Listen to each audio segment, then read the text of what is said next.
Arjun global study पढ़ाने वाले सभी स्टूडेंटों को जय हिंद। दोस्तों आज बताने वाला हूँ आप लोगों को वह है शोषण। क्या है शोषण? इस वीडियो के अंत तक देखिएगा ताकि आप लोग को शोषण के बारे में कुछ जानकारी मिल सके। चलिए दोस्तों वीडियो को स्टार्ट करता हूँ। सबसे पहले जानते हैं शोषण किसे कहते हैं। शोषण को अंग्रेजी में रिस्पायरेशन कहते हैं। शोषण को अंग्रेजी में रिस्पायरेशन कहते हैं। और शोषण क्या चीज होता है तो हम और आप जानते हैं कि श्वास लेना और छोड़ना क्या कहलाता है शोषण। शोषण क्या है? क्रिया जिसे सांस लेते हैं सांस छोड़ते हैं। बट सांस लेना केवल छोड़ना ही शोषण नहीं कहलाता है। शोषण के अंतर्गत बहुत सारे सिस्टम पाए जाते हैं, बहुत सारे क्रिया पाए जाते हैं जिनके कारण हमें कुछ ऊर्जा मिलते हैं और कुछ मुक्त भी होता है। समझ गए ना? तो ये सब शोषण के ही कारण होता है। तो चलिए हम डिटेल्स जानते हैं। देखिए शोषण क्या चीज होता है। जब हम भोजन करते हैं, जब हम ही या चाहे जीव जंतु भोजन करते हैं तो भोजन करने के साथ तो वह हमारे शरीर के अंतर्गत जाता है। सभी लोग जानते हैं जो भोजन क्यों जरूरी है। तो भोजन हमारे शरीर के लिए बेहतर बहुत अत्यधिक जरूरी है। क्यों?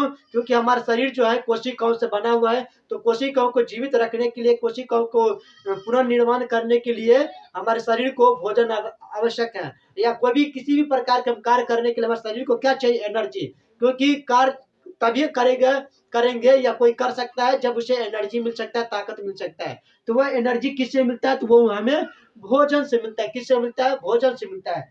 तो भोजन से तो मिलता है। चलिए तो शोषण किसे कहते हैं? जब कोई व्यक्ति भोजन करता है तो भोजन करने के बाद वो हमारे शरीर के अंतर्गत जाता है और जाने के पश्चात हम बाहरी वातावरण से भी क्या करते हैं? ऑक्सीजन ग्रहण करते हैं। तो ऑक्सीजन ग्रहण करने के साथ हमारे शरीर में जो है विशिष्ट रूप से, खास रूप से एंजाइम पाए जाते हैं जिसका नाम है ग्लूकोज, जिसे ग्लूकोज कहते हैं। जिसे यहाँ पर उसका सूत्र लिखा हुआ CH कार्बन 6H2O। ये क्या है? ग्लूकोज है। तो हमारे शरीर के अंदर खास रूप ग्लूकोज पाया जाता है और ग्लूकोज ही के साथ साथ और भी चीज पाया जाता है जिसका विघटन भी होता है, लेकिन वो चीज इसमें नहीं बताया गया है। इसमें श्वसन क्रिया में विशिष्ट रूप से एक ही चीज बताया गया, वो है ग्लूकोज। क्या है? ग्लूकोज का विघटन होता है। विघटन का मतलब होता है टूटना। जब कोई इंसान भोजन करते हैं और भोजन करने के साथ साथ शरीर में जाता है और वातावरण, बाहरी वातावरण से जो ऑक्सीजन ग्रहण करता है तो उस ग्रहण से हमारे शरीर में ऑक्सीकरण होता है। क्या होता है? ऑक्सीकरण होता है, जो कि ग्लूकोज के साथ ऑक्सीजन जुड़ता है। ग्लूकोज के साथ ऑक्सीजन जुड़ता है और ऑक्सीजन जुटने के पश्चात वो कुछ ऊर्जा मुक्त होता है, जिसके ऊर्जा तो मुक्त होता है जिसमें एपीटी ऊर्जा होता है, साथ ही साथ जल भी प्राप्त होता है, जल भी मुक्त होता है, साथ साथ कार्बन डाइऑक्साइड भी प्राप्त होता है। समझ गए ना? कार्बन डाइऑक्साइड भी प्राप्त होता है। तो इस प्रकार की क्रिया को क्या कहते हैं? शोषण कहते हैं। क्या कहते हैं? शोषण। चलिए उसके बाद देखिए श्वसन में एक पॉइंट है ग्लूकोज। ग्लूकोज को कोशिकीय ईंधन भी कहा जाता है, जिसे अंग्रेजी में सेलुलर फ्यूल कहते हैं। कोशिकीय ईंधन को, और कोशिकीय ईंधन जो होता है सब उसके कोशिकीय ईंधन जो होता है वो कोशिकीय ईंधन, ये कोशिकीय ईंधन जो होता है ये कोशिकीय ईंधन ग्लूकोज से प्राप्त होता है। कोशिकीय ईंधन जो होता है नहीं, कोशिकीय ईंधन ग्लूकोज से ही प्राप्त होता है। चलिए आगे बात बताते हैं। उसके बाद देखिए एपीटी ऊर्जा जो होते हैं उसे एपीटी ऊर्जा को जैव ऊर्जा कहते हैं। क्या कहते हैं? एपीटी ऊर्जा को हम जैव ऊर्जा कहते हैं। एपीटी का फुल फॉर्म होता है एडेनोसाइन ट्रीफॉस्फेट। क्या होता है? एडेनोसाइन ट्रीफॉस्फेट, जिसे जैव ऊर्जा कहते हैं। और जैव ऊर्जा को अंग्रेजी में बायो एनर्जी कहते हैं। क्या कहते हैं? Bio energy. और बायो एनर्जी जो प्राप्त होता है वो ग्लूकोज से प्राप्त होता है। क्या किससे प्राप्त होता है?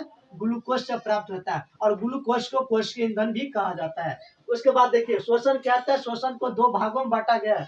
एक होता है वायवीय शोषण, दूसरा होता है अवायवीय शोषण। क्या होता है?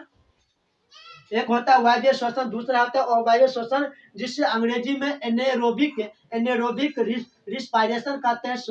एनेरोबिक बताता हूँ वायवीय और अवायवीय में अंतर क्या है। देखिए वायवीय और अवायवीय में क्या अंतर है। तो वायवीय जो होता है वो शोषण जो क्रिया होता है वायवीय, वो ऑक्सीजन की उपस्थिति में होता है, और अवायवीय शोषण होता है ऑक्सीजन के अनुपस्थिति में होता है। साथ साथ वायवीय शोषण में कार्बन डाइऑक्साइड जल तथा ऊर्जा प्राप्त होता है। और अवायवीय शोषण में क्या होता है?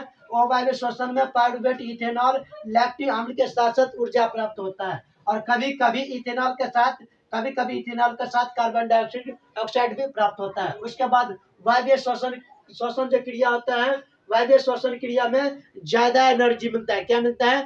ज्यादा एनर्जी मिलता है। लेकिन अवायवीय शोषण प्रक्रिया में कम एनर्जी मिलता है। क्या मिलता है? कम एनर्जी मिलता है। साथ साथ वायवीय शोषण क्रिया में जो होता है दो जगह इसका क्रिया होता है। एक होता है कोशिका द्रव्य में, दूसरा होता है माइक्रोकुंड्रिया में। वायवीय श्वसन जो होता है वो एक होता है इस कोशिका द्रव्य में और दूसरा होता है माइक्रोकुंड्रिया में। लेकिन इसका वायवीय श्वसन प्रक्रिया सारा का सारा काम क्या होता है, केवल और केवल कोशिका द्रव्य में होता है। किसका? वायवीय श्वसन का। वायवीय श्वसन का पूरा काम कहाँ होता है? पूरा काम होता है कोशिका द्रव्य में, कोशिका द्रव्य में। लेकिन वायवीय श्वसन का जो काम होता है दो जगह होता है, एक कोशिका द्रव्य में भी होता है और एक माइक्रोकॉन्ड्रियम होता है, माइक्रोकॉन्ड्रियम होता है। समझ गए ना? इसमें जो माइक्रोकॉन्ड्रियम होता है वायवीय श्वसन में और वायवीय श्वसन में यही फर्क बताए जाते हैं। भागों में बांटा गया है, श्वसन को दो भागों में बांटा गया। एक को कहते हैं वायवीय श्वसन और दूसरा कहते हैं अवायवीय श्वसन। क्या था? श्वसन को दो भागों में बांटा गया है, एक को कहते हैं वायवीय श्वसन, दूसरा तो अवायवीय श्वसन।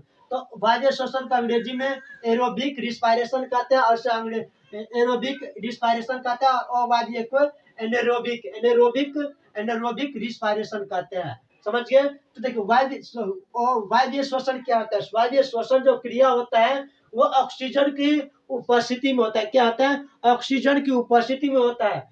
वो ऑक्सीजन की उपस्थिति में तो होता है। चलो मैं इसको डिफिनेशन बताते हैं।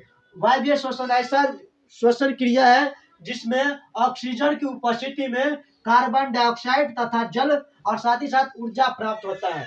वायवीय श्वसन ऐसा क्रिया है जिसमें ऑक्सीजन के उपस्थिति में कार्बन डाइऑक्साइड जल तथा ऊर्जा प्राप्त होता है। और साथ ही उसके बाद अवायवीय श्वसन ऐसा श्वसन होता है जिसमें ऑक्सीजन रहित मतलब बिना ऑक्सीजन, यानी कि ऑक्सीजन के अनुपस्थिति में क्या प्राप्त होता है? लैक्टिक अम्ल इथेनॉल के साथ साथ कार्बन डाइऑक्साइड प्राप्त होता है। पायरुवेट इथेनॉल लैक्टिक अम्ल इत्यादि वायवीय में पाया जाता है, यानी कि साथ साथ इसके साथ है कार्बन डाइऑक्साइड भी पाया जाता है, जो कि मैं आगे में आप लोग को दिखाऊंगा। तो वायवीय श्वसन क्या होता है? वायवीय श्वसन प्रक्रिया जो होता है वो ऑक्सीजन के अनुपस्थिति में होता है और साथ ही साथ उसमें कार्बन डाइऑक्साइड इथेनॉल के साथ कार्बन डाइऑक्साइड प्राप्त होता है, साथ ही साथ पायरुवेट लैक्टिक अम्ल भी प्राप्त होता है। ये इसमें अवायवीय श्वसन क्रिया में। तो हम डिटेल्स में आप लोग को जानकारी इधर देता हूँ। सबसे पहले जान लीजिए जो इसमें क्या अंतर है। अंतर मैं यहाँ पर भी दिखाऊंगा, पहले लास्ट में बताऊंगा अंतर, लेकिन मैं आप लोग को डिटेल्स यहाँ पर जो लिखा हुआ है वो मैं बता देता हूँ। तो मैं एक और भी बात बता देना चाहता हूँ। वायवीय श्वसन जो होता है दो जगह होता है। क्या होता है? वायवीय श्वसन दो जगह होता है। एक होता है कोशिका में, एक होता है कोशिका द्रव्य में, एक होता है माइक्रोकॉन्ड्रिया में। वायवीय श्वसन प्रक्रिया जो होता है दो जगह होता है, एक होता है कोशिका द्रव्य में, एक होता है माइक्रोकॉन्ड्रिया में। लेकिन ये अवायवीय श्वसन होता है सिर्फ और सिर्फ ये कोशिका द्रव्य में ही होता है। समझ गए ना? तो चलिए मैं इधर आप लोग को बता देता हूँ। सबसे पहले जानिए, इसमें जो दिखाऊंगा इसमें दो चीज बात बताई गई। एक होता है वायवीय श्वसन और एक होता है अवायवीय श्वसन। तो कैसे कैसे वायवीय श्वसन होता है और अवायवीय श्वसन वो मैं आप लोग को दिखाता हूँ। देखिए वायवीय श्वसन में एक ही चीज जान लीजिए, पहले वायवीय श्वसन को बता देता हूँ। वायवीय श्वसन में क्या होता है? जब ग्लूकोज के साथ पायरुवेट जुड़ता है, जब ग्लूकोज के साथ पायरुवेट जुड़ता है तो यहाँ पर देखिए, तो ये जो क्या आता है ये ऑक्सीजन की उपस्थिति में होता है। ग्लूकोज के साथ पायरुवेट जब जुड़ता है साथ ही साथ ऑक्सीजन की उपस्थिति में, तो दो चीज प्राप्त होता है, जिसमें तीन चीज प्राप्त मानते हैं। तीन चीज जिसमें कार्बन डाइऑक्साइड और जल साथ साथ ऊर्जा प्राप्त होता है, जो कि ऊर्जा एपीटी ऊर्जा प्राप्त होता है, जिससे बायो एनर्जी कहते हैं। साथ ही साथ उसको जैव ऊर्जा कहते हैं। क्या कहते हैं? जैव ऊर्जा प्राप्त होता है। ये कोशिका द्रव्य में होता है वायवीय श्वसन। उसके बाद माइक्रोकॉन्ड्रिया में भी सेम टू सेम वही प्रोसेस होता है। माइक्रोकॉन्ड्रिया में ऑक्सीजन जुटता है। क्या होता है? ऑक्सीजन का ऑक्सीकरण होता है। जब पायरुवेट के साथ ग्लूकोज जुड़ता है, ये पायरुवेट जो है ग्लूकोज के साथ जुड़ता है, जिसमें ऑक्सीजन की उपस्थिति में माइक्रोकॉन्ड्रिया में जुड़ता है, तो उस समय में यही प्राप्त होता है। कार्बन डाइऑक्साइड जल तथा ऊर्जा का मुक्त होता है। इसमें दोनों सेम टू सेम होता है। लेकिन क्या है? अवायवीय श्वसन में कुछ अलग होता है। क्या होता है मैं दिखाता हूँ। जब पायरुवेट ग्लूकोज के साथ जुड़ता है, पायरुवेट जब ग्लूकोज के साथ जुड़ता है तो तो बिना ऑक्सीजन की उपस्थिति में तो इथेनॉल के साथ इथेनॉल के साथ जब तो ये जब पायरुवेट ग्लूकोज के साथ जब प्रतिक्रिया होता है जुड़ता है तब इथेनॉल के साथ कार्बन डाइऑक्साइड मुक्त होता है। क्या होता है? कार्बन डाइऑक्साइड मुक्त होता है और यह प्रतिक्रिया यीस्ट में होता है। क्या होता है? यीस्ट में होता है। इसे यीस्ट में होता है और इस क्रिया में किण्विन कहते हैं। वो जो क्रिया होता है वो क्रिया किण्विन कहलाता है। समझ गए? उसके बाद दूसरा देख लीजिए। और ये इधर जो होता है जिसे लैक्टिक अम्ल प्राप्त होता है तो उस समय पायरुवेट ग्लूकोज के साथ जुटता है, पायरुवेट ग्लूकोज के साथ प्रतिक्रिया होता है तो उस समय ऑक्सीजन का अभाव रहता है, ऑक्सीजन नहीं रहता है। तब उस समय पायरुवेट ग्लूकोज के साथ जब होता है तब उसमें लैक्टिक अम्ल तैयार होता है। क्या होता है? लैक्टिक अम्ल तैयार होता है। और ये सब क्या होता है? लैक्टिक अम्ल। और ये जो होता है पेशी कोशिका, इससे होता है पेशी कोशिका। ये पेशी